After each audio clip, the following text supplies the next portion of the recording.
تو اسے احساس ہوا کہ یہ معصوم بے گناہ مارے جائیں گے۔ انہیں بچانے کا اس کے پاس ایک ہی ذریعہ تھا کہ ہتھیار ڈال دیے جائے۔ اس نے اپنے سالار اعلیٰ کو بلا کر کہا کہ مزید خون خرابہ روکنا چاہتا ہے۔ نہیں، سالار اعلیٰ نے کہا، ابھی کوئی فیصلہ نہ کرے، مجھے ایک کوشش کر لینے دیں۔ شہزاد خاموش رہا۔ سالار اعلیٰ شہر پناہ کے اوپر اپنی سپاہ کی کیفیت دیکھ رہا تھا جو بڑی تیزی سے مخدوش ہوتی جا رہی تھی۔ اس نے یہ بھی دیکھ لیا تھا کہ مسلمان خندق عبور کر کے آئے ہیں، اور اس نے ایک جرأت مندانہ فیصلہ کیا۔ اس نے ایک دستہ چنے ہوئے سپاہیوں کو تیار کیا اور قلعے کا دروازہ کھول کر اس دستے کو باہر لے آیا۔ اس دستے نے ان مسلمانوں پر حملہ بول دیا جو خندق عبور کر کے آئے تھے۔ خندق کے دوسرے کنارے کھڑے مسلمانوں نے دشمنوں کے اس دستے پر تیر چلانے شروع کر دی۔ اس دستے کا مقابلہ مسلمانوں کے ایسے دستے کے ساتھ تھا جس کے قائد حضرت خالد بن ولید تھے۔ مسلمانوں کے تیروں کی بچھاڑوں سے آتش پرستوں کے دستے کی ترتیب اور یکسوئی ختم ہو گئی تھی۔ حضرت خالد بن ولید نے اس دستے کو اس طرح لیا کہ اپنے دستے کو دیوار کی طرف رکھا تاکہ خندق کی طرف سے مسلمان تیر انداز دشمن پر تیر برساتے رہیں۔ حضرت خالد بن ولید اس دستے کو خندق کی طرف دھکیلنا چاہتے تھے۔ گمسان کا معرکہ ہوا۔ آتش پرستوں کے کئی سپاہی خندق میں گرے اور باقیوں کے قدم اکھڑ گئے۔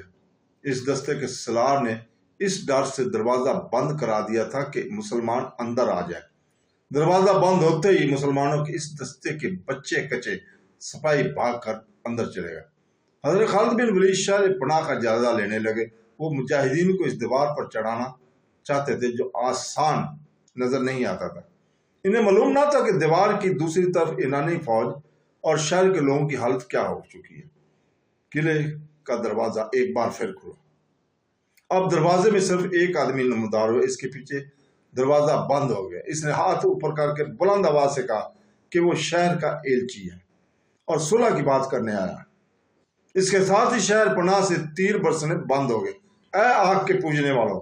جب اسے حضرت خالد بن ولید کے سامنے لے گئے تو حضرت خالد بن ولید نے اس سے پوچھا، اب تو کیا خبر لایا؟ کیا زرتشت نے تم لوگوں سے نظریں پھیر لی ہیں؟ کیا اب بھی تم لوگ اللہ تعالیٰ کو نہیں مانو گے؟ اے اہل مدینہ! میں کسی اور سوال کا جواب نہیں دے سکتا۔ ایلچی نے کہا، میں حاکم سابات شیرزاد کا ایلچی ہوں۔ شیرزاد نے کہا کہ تم لوگ اسے اور اہل فارس کو شہر سے چلے جانے کی اجازت دے دو تو شہر تمہارے حوالے کر دیا جائے گا۔ تبرہ اور واقدی لکھتے ہیں کہ خالد بن ولید یہ شرط بھی ماننے کے لیے تیار نہیں تھے۔ انہوں نے ایک بار پھر شہر کی دیوار کی بلندی دیکھی اور سوچا کہ اس پر کس طرح چڑھا جا سکتا ہے، لیکن بہت مشکل تھا۔ حاکم سابات شیرزاد سے کہو کہ خالد بن ولید اس پر رحم کرتا ہے۔ حضرت خالد بن ولید نے کہا، اسے کہو کہ فارس کے فوجیوں کے ساتھ لے کر شہر سے نکل جائے، لیکن وہ ان گھوڑوں کے سوا جن پر وہ سوار ہوں گے اپنے ساتھ کچھ نہیں لے جا سکیں گے۔ وہ اپنا سب مال اموال پیچھے چھوڑ جائیں گے اور وہ ہماری فوج کے سامنے سے گزریں گے۔ اگر اسے یہ شرط منظور نہ ہو تو اسے کہنا کہ تیار ہو جاؤ اسی تباہی کے لیے جو اس نے پہلے کبھی نہیں دیکھی تھی۔ ایلچی واپس چلا گیا۔ حضرت خالد بن ولید نے شہر کے ارد گرد اپنا حکم پہنچا دیا کہ تیر اندازی روک لی جائے۔ کچھ دیر بعد شہر کا دروازہ ایک بار پھر کھلا۔ بہت سے سپاہی بڑی موٹی لکڑی کا ایک 5-6 گز چوڑا بہت لمبا تخت اٹھائے باہر نکلے۔ تختے کے ساتھ رسے بندھے ہوئے تھے۔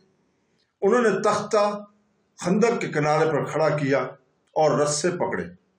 پھر یہ رسہ آہستہ آہستہ خندق پر گرنے لگا اور اس کا اوپرلا سرا خندق کے بحر والے کنارے پر جا پڑا۔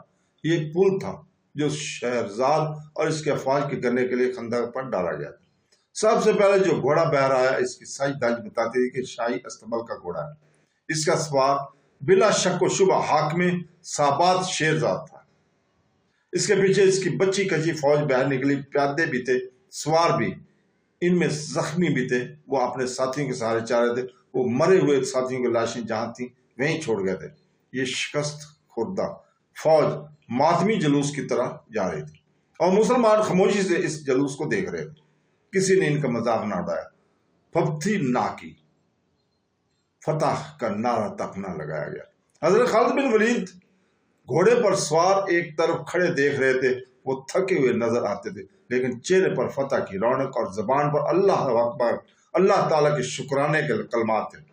یہ جولائی 633 کا ایک دن تھا۔ جب آخری سپاہی بھی نکل گیا تو حضرت خالد بن ولید مجاہدین کے آگے آگے شہر کے دروازے میں داخل ہوئے۔ آگے شہر کے عمرا اور رسوا دست بدستہ کھڑے تھے۔ شہر کے لوگوں کا شور و غل سنائی دے رہا تھا۔ اس طرح کی آوازیں سنائی دے رہی تھی، وہ آ گئے ہیں، مسلمان آ گئے ہیں، بھاگو، چھپ جاؤ۔ خالد گھوڑے سے اترے، حضرت خالد بن ولید گھوڑے سے اترے۔ امپار کے عمرا اور وغیرہ نے انہیں تحفے پیش کیے۔ شہر کے لوگوں، ہم سے ڈر کیوں رہے ہیں؟ حضرت خالد بن ولید نے عمرہ سے کہا، انہیں کہو کہ ان پر کوئی الزام نہیں، ہم نے اس شہر کو فتح کیا ہے، شہر کے لوگوں کو نہیں۔ انہیں کہو کہ ہم امن اور دوستی لے کر آئے ہیں، ہم جزیہ ضرور لیں گے لیکن بلا وجہ کسی کی جان نہیں لیں گے، ہم کسی کی بیٹی پر اپنا حق نہیں جتائیں گے، کسی کے مال اور دولت کو ہاتھ نہیں لگائیں گے، ہم صرف ان کے مال اموال کو اپنے قبضے میں لیں گے جو ہم سے شکست کھا کر چلے گئے ہیں۔ جاؤ اپنے لوگوں کو ہماری طرف سے امن اور سکون کا پیغام دو۔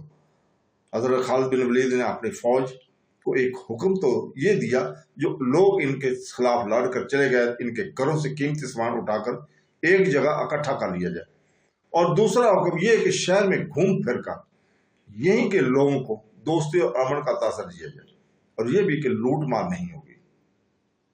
شہر پناہ پر گرد اتر رہے تھے، وہاں آتش پرست سپاہیوں کی لاشیں پڑی تھیں، شدید زخمی بے ہوشی کی حالت میں ادھر ادھر پڑے ہوئے تھے۔ شہر کی فضا میں موت کی بو تھی۔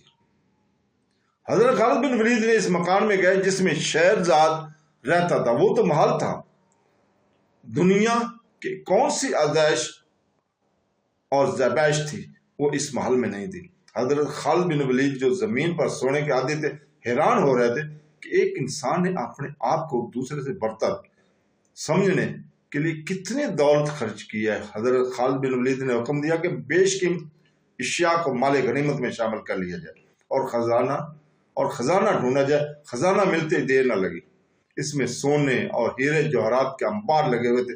ارد گرد کے قبیلوں کے سردار اطاعت قبول کرنے کے لیے حضرت خالد بن ولید کے پاس آنے لگے۔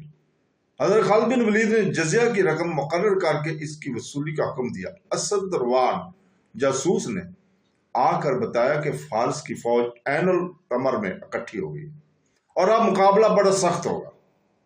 مدائن میں آتش پرست شہنشاہت کا محل اسی طرح کھڑا تھا جس طرح اپنے شہنشاہوں کی زندگی میں کھڑا رہتا تھا۔ یہ کسرا کا وہ محل تھا جسے جنگی طاقت کی علامت سمجھا جاتا تھا۔ اس کے باہر والے دروازے کے دائیں بائیں 2 ببر شیر بیٹھے رہتے تھے۔ یہ کسرا کی ہیبت اور دہشت کی علامت تھی، لیکن یہ گوشت پوشت کے نہیں، پتھروں کے تراشے ہوئے مجسمے تھے۔ ان مجسموں اور محل کے درمیان ایک مینار تھا جو اوپر سے گول اور مینار کی گولائی سے زیادہ بڑا تھا۔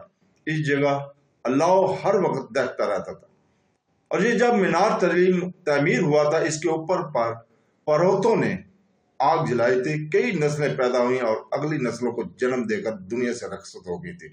یہ اللہ دہتا رہا، یہ آگ دہتی رہی۔ تو دوستو، بہنوں، بھائیوں، بزرگوں، اس کے ساتھ ہی آج ہم اجازت چاہتے ہیں، کل تک کے لیے۔ کل انشاءاللہ تعالی ہم اس سے آگے بیان کریں گے اگلی قسط میں۔ اللہ حافظ۔